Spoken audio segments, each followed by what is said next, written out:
안녕하세요. 세상의 모든 돈을 복사하는 남자 도목나입니다. 미국 소비자 물가지수가 9.1%로 발표되었습니다. 이는 전문가들의 예측치인 8.8%를 웃도는 수치이며 역사적으로 비슷한 수준의 인플레이션을 보였던 경우를 확인하려면 1981년 11월까지 거슬러 올라가야 됩니다. 변동성이 큰 식품 및 에너지 가격을 제외한 코어 CPI는 5.9%로 발표되었으며 이 또한 추정치였던 5.7%를 웃돌았습니다. 월간 기준의 헤드라인 CPI는 1.3%, 코어 CPI는 0.7% 상승함으로써 각각 추정치인 1.1%와 0.5%에 비해 높게 발표되었습니다. 종합하면 이번 CPI 수치는 인플레이션이 이미 정점에 달했을 수 있다고 말하는 일부 분석가들의 전망에 찬물을 끼얹었다고 볼 수 있습니다. 네이비 연방신용조합의 기업 경제학자 로버트 프릭은 이번 CPI가 시장에 또 다른 충격을 주었다고 말했습니다. 일반적으로 CPI 급등은 전 세계적 문제인 에너지 및 식품 가격에 의해 주도되지만 현재는 주거지, 자동차 및 의류에 이르기까지 다양한 재화 및 서비스의 가격이 계속해서 상승하고 있기 때문입니다. 좀처럼 꺾이지 않는 인플레이션 수치는 연준을 더욱 공격적인 위치로 몰아넣을 수 있습니다. 이미 25bp 금리 인상으로 시작해서 50bp 빅스텝을 거쳐 75bp 자이언트 스텝을 이어왔는데 지금 시점에서 연준이 더 강한 카드를 꺼낸다면 그것은 100bp 금리 인상이 될 것입니다. 시장은 이미 그런 일이 일어날 것이라고 전망하기 시작했습니다. CME그룹의 데이터에 따르면 7월 26일부터 27일까지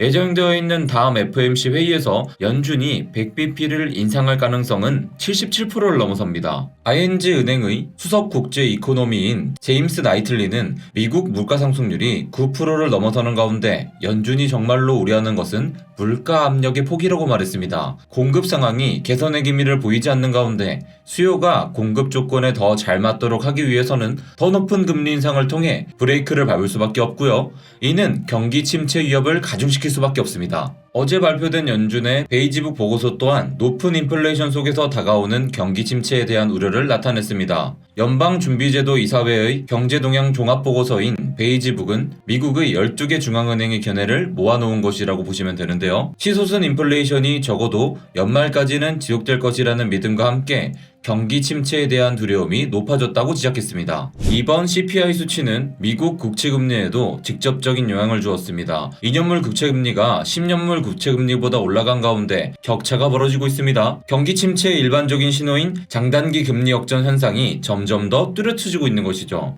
이렇게 잡히지 않는 인플레이션과 경기 침체 우려가 심화되는 가운데 지금 투자자들이 주목하고 있는 것은 미국 시간으로 목요일부터 시작되는 주요 은행들의 실적 발표입니다. 이전에 다른 영상에서도 설명드렸다시피 금리 인상 국면에서 은행들의 실적은 투자자들의 거시경제를 전망함에 있어 하나의 지표가 될 수 있습니다. 이렇게 은행들이 먼저 실적 발표를 하고 나면 다음 주부터는 미국 주요 기업들의 실적 발표도 이어지는데요. 작년 연말 이후로 미국 증시도 심각한 타격을 입은 것이 크립토 시장에도 영향을 줬다는 점에서 이번 실적 발표는 코인 투자자들에게도 중요한 데이터가 될 것입니다. 나스닥의 하락과 함께 크립토 시장이 하락했기에 미국 기업들의 실적이 호전되고 그것이 시장에 반영된다면 코인 시장도 어느 정도 활기를 되찾을 수 있기 때문이죠. 비트코인은 어제 CPI 발표 직후에 하락세를 주다가 말아올리고는 일부 반등을 보였습니다. 하지만 누구나 짐작하는 악재 속에서 나온 하락세의 경우는 고배율로 숏 포지션을 진입하는 이들의 청산을 시키기 위해 인위적으로 말아올리는 경우가 종종 발생하니 주의하실 필요가 있습니다. 왜 그런지 잘 한번 생각해 보시길 바랍니다. CPI가 높게 나오면 비트코인은 하락할 수밖에 없어 라고 대부분의 투자자들이 생각하고 숏 포지션을 잡는다면 거대 자본을 운영하는 세력들은 그런 상황을 역으로 이용할 수 있습니다. 단순하게 생각하고 달려드는 일반 투자자들의 숏 배팅을 먼저 털어낸 이후에야 진짜 하락이 발생할 수 있는 것이죠. 거시경제의 약세를 반영한 진짜 큰 하락은 과연 있을까요? 있다면 언제가 될까요? 비트코인이 3만 달러대 박스권에 있을 때도 저는 19K로의 하락 가능성을 반복적으로 말씀드렸는데요. 한 달도 더 전인 6월 7일의 영상에서도 왜 19K까지의 하락이 가능한지 말씀을 드렸었죠. 그때 제가 어떻게 설명을 드렸었는지 기억이 안 나는 분들을 위해 다시 한번 살펴보도록 하겠습니다. 19,600달러 부근이 됩니다. 이 가격은 매우 중요한 가격이니 꼭 기억해 두실 필요가 있습니다. 왜냐면 이 가격이 바로 2017년 상승장의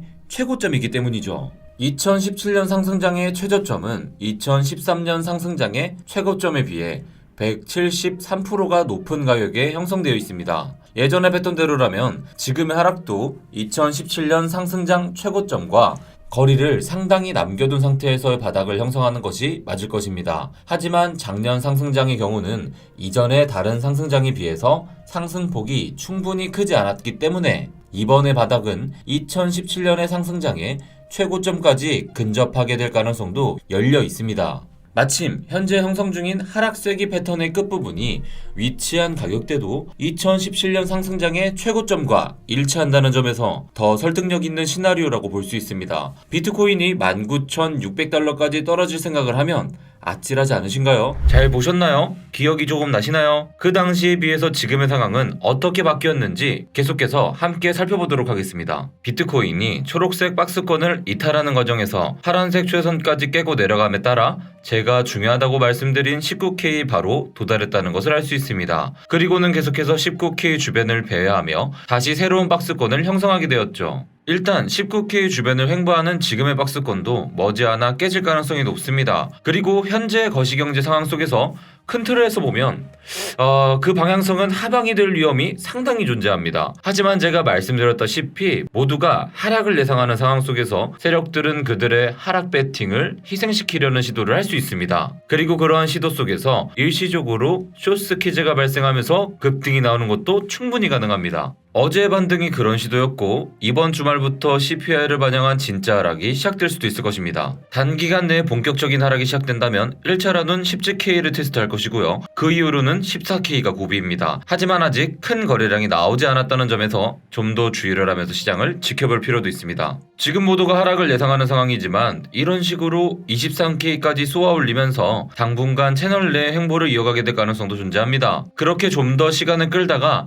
진짜 큰 움직임은 7월 말에 예정된 FOMC 발표 이유가 될 수 있을 것입니다. 이렇게 여러 가능성을 말씀드리지만 결국 중요한 것은 원칙에 따른 기준이라는 것을 돈패밀리 분들은 잘 아시리라 믿습니다. 정확한 타점을 잡으려고 하면서 무리한 베팅을 하다가는 결국 큰 손실을 입을 수밖에 없습니다. 저는 여러분들이 언제나 시장 앞에서 겸손한 모습을 유지하면서 감정에 동요되지 않는 선택을 내리실 수 있는 실력을 쌓았으면 좋겠어요. 여러분들 모두가 그런 실력자가 되어서 돈을 복사할 수 있도록 저 돈복남은 계속해서 달려가겠습니다. 시장의 상황이 좋지 않은 것은 사실입니다. 하지만 그것은 비트코인의 문제가 아닌 거시적인 경제 요인이 훨씬 더 큽니다. 경제는 분명히 회복됩니다. 경제가 회복될 때 크립토 시장은 더 큰 상승폭으로 회복될 것이라는 것 여러분들 또한 잘 아실 겁니다. 그때를 잘 준비한 자는 지금 당장 마이너스 70%, 80%, 90%를 보더라도 플러스 100%, 1000%, 10,000%까지 갈 수 있을 거예요. 하지만 쉬운 길은 아닐 겁니다. 달콤한 열매를 먹기 위해선 인내하고 또 기다리고 학습하셔야 됩니다. 저 돈복남이 여러분들이 그렇게 할 수 있게 많은 노력을 하겠습니다. 그럼 내일 라이브 방송에서 만나요. 안녕.